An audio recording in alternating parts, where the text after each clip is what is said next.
Hey everybody, my name is Heather and it has been a while since I have made a video, so I wanted to give you guys a little update. A lot has changed since the last time I posted.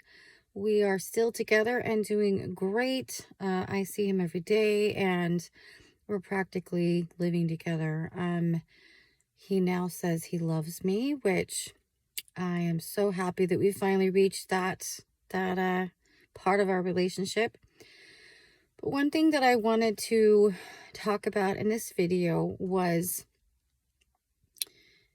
are Aspies really as big a jerks as they sound like? A lot of people leave comments and say things about how their Aspies are just bullies or jerks, or they're controlling, or they're mean, or they're selfish, or they're very insensitive.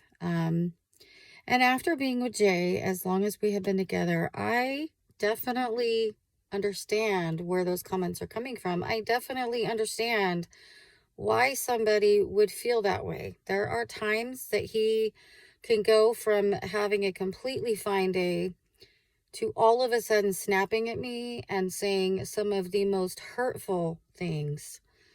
Some things are extremely painful to hear, and it's not so much that he's swearing or calling me names. Like, for instance, I'll tell you guys something that we seem to have a lot of fights about.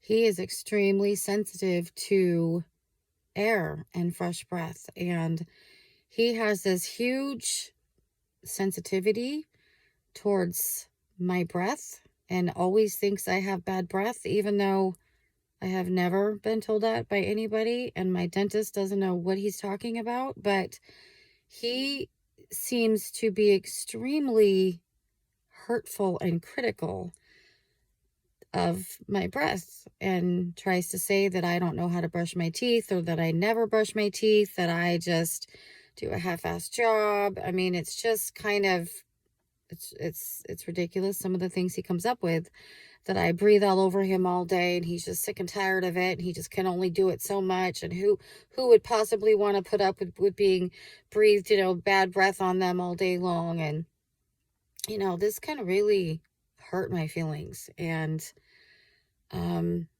understand in the back of my mind this is part of his autistic part.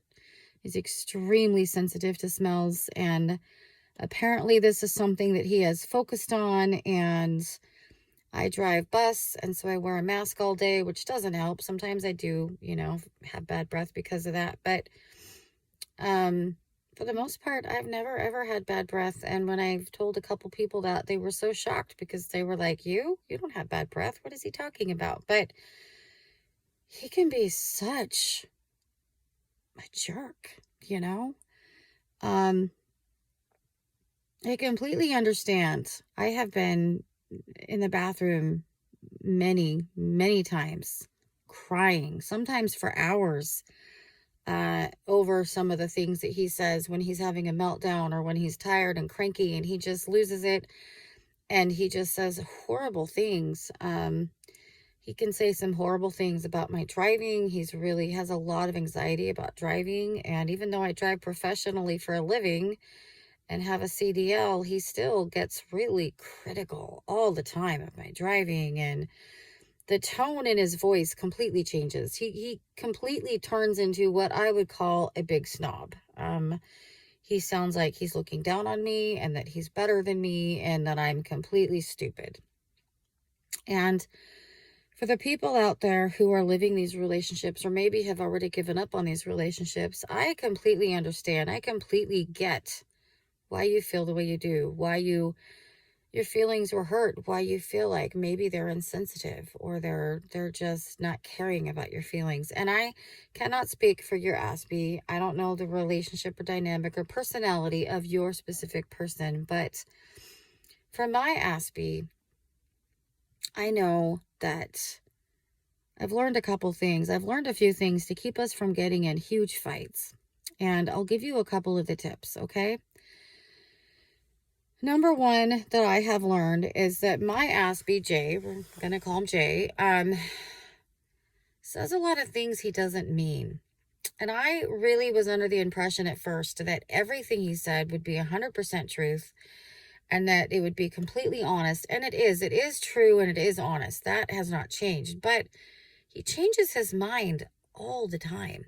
And he will say something and be dead serious. Like yesterday, he was going on and on and on about how much he hates his job, he hates work, he's so sick and tired of being a slave to the government, a slave to his, to his employer, and the government just takes all of his money, and he just wants to quit his job and go live by a river in a shack and fish all day and eat whatever he catches. Like, literally, he was like, sounded like he was about to just quit his job and just leave me and his kids hanging. I wanted to throw up half the day because I was like, oh my God, is he serious? He's been talking a lot in the last quite a few months about how he's burnt out from his job. He hates it. He just can't do this anymore. And I'd better know that I'm going to have to support him, that he's just going to be sick and tired of this, and he's bored. And boredom is a big deal with Asperger's. He gets bored a lot.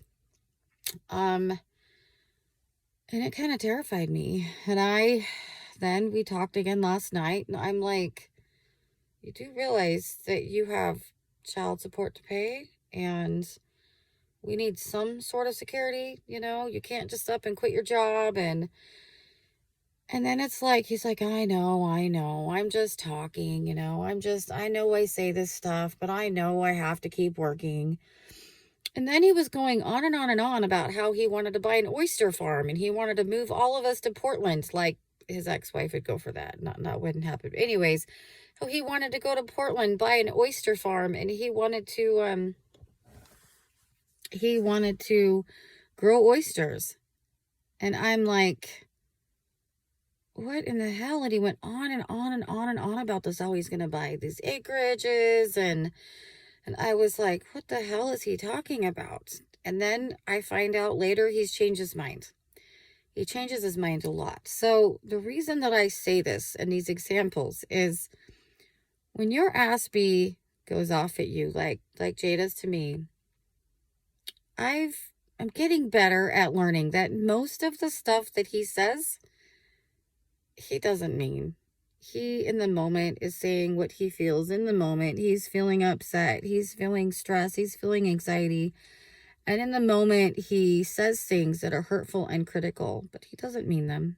And then after he calms down, and a lot of times after he slept, he will apologize, and we will laugh about the silly, ridiculous things he said. And we will talk about whatever the issue was, like normal people do. And I used to get really hurt by his comments. I used to be really offended. And it still does hurt me with the whole breath thing, because it's a very personal thing that I can't really change right now. I can't magically do what he thinks I'm supposed to do. But when your Aspie says things to you that are hurtful and critical, and he maybe snaps at you or has a meltdown and says things to you, I would really question yourself if you really think that's truly how he feels, or is it just his Asperger's brain having a meltdown? Is he having a lot of anxiety in that moment? Are there things stressing him out? Is he tired? Has he not had enough sleep? There is many times that Jay will have a perfectly good day, and then all of a sudden, for whatever reason, 7:30 or 8 o'clock comes along and he just crashes. I mean, he cannot keep his eyes open. And I'm kind of disappointed on some of those nights because he doesn't get off work till 5 or 6. And so that's only like an hour or two that I get to see him. And he's decompressing from work in that time. So I feel like the whole day I hardly see him. I can't talk to him, and he's grouchy and grumpy and can be a jerk. But I know after all this time that after he rests, he's better. And he's loving and he's cuddly and he's the man that I fell in love with again, I'm getting a lot better at understanding that the things that he says to me in those moments when he is under a lot of stress, when he is tired, when there's anxiety. And I'm starting to associate that the snappiness, when he starts snapping at people, it's because he's having anxiety about something or he's tired. It's always one of those two things, always. And if I just leave myself out of it and I say as little as I can, for him personally, he doesn't like it when I ignore him. So he doesn't like it when I just don't talk to him. So I have to respond quietly and little bit, but I'll just say really light things. I'll be like, you're being a little grouchy. Are you feeling all right? Do you have a headache? And he'll ask why. And I'll be like, you're just kind of being a little grouchy, you're being a little snappy. Is everything all right? Because it's not normally who you are. And that actually really changes a lot. He's aware of it. He's aware that he's kind of being short with people. And he'll be like, okay, I know I'm being a little short. And it kind of lightens the mood, but also lets him know that I'm aware of what he's doing. That will a lot of times stop an argument from even starting. The other thing that I have learned is I just let him sleep. And as hard as that is, when I really wanted to spend time with him, or if we had already previously made plans to, say, be intimate, because we make plans, we plan that, because if we didn't, I would never get that. And if we make plans to be intimate, and then all of a sudden he crashes and he's tired, and I now am feeling rejection, right? Many, many nights of crying over that. But if I just let him sleep, if I just let him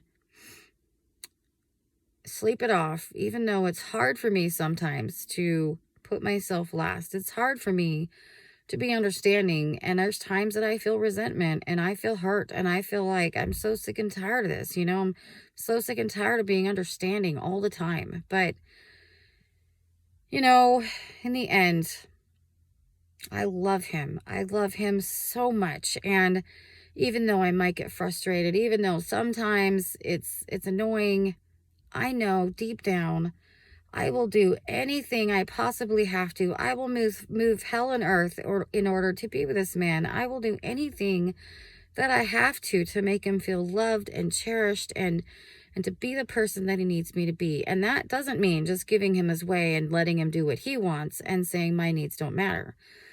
That means I gently tell him, look, this is what I need. This is my love tank is feeling really low. I'm really needing some time with you. I'm really feeling like I'm missing you. When I say those words, when I say I feel like I miss him, when I feel like there's distance, he doesn't feel that distance. I have to say, I feel distant. We have not connected. We might have been together, but we have not connected. And I need that time from him. And when I explain to him every time, I have to say this every time, this is what I need. I'm feeling empty. I need you. I need some time with you, and I need to feel whole. And I can only get that from this or this, right? He's aware of it. He knows it. I tell him, when can we spend that time together? I need, he will realize the importance and he will make time for me, usually in a day or two. But I have gotten a whole lot better at not taking offense to what he says. He doesn't say those things to hurt me. He doesn't snap at me to hurt me. He doesn't say hurtful things to hurt our relationship, even if in the moment it hurts me. Even if he makes comments about the fact that he thinks we should break up when he's angry and upset. That isn't him. And I'm definitely getting used to the idea that when he's under that sort of emotional stress, I can't believe what he's saying. And I can't take it personal, and I can't hold on to it and say, well, you said this. Because even if he did say it, even if he was a jerk, he doesn't mean it. What he means is the next morning when he rolls over in bed and he grabs me and throws his arms around me and pulls me so close next to his neck and says good morning, and everything is right in the world again, and he loves me. That is what he means. That is how he feels. For the women out there who are hurting, who are going through struggles in their relationships, who have gone through a lot of pain taking all of this stuff to heart, I want to ask you, do you really think that your Aspie loves you? Because if the answer is yes, let it go. It's not worth it. It is not worth it to hold on to the anger and the resentment. Let him have his rest. Give him his time. Give him his space. And he will love you again. And you will be able to avoid 7 out of 10, if not more, of the arguments that you're probably having right now, trying to get your way.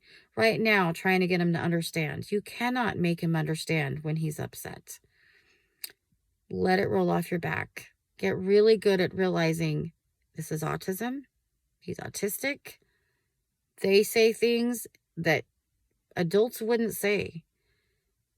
And you just remind yourself, he's autistic. He's autistic. I have to be understanding. He doesn't mean this. It will be better later. He loves me. It's going to be okay. And it is really working for me. It is really helping me. So anyways, this video is getting really long and I'm really sorry. But I'm going to let you guys go. I will talk to you guys later. I hope that some of this maybe helps you. And I will see you guys in the next video.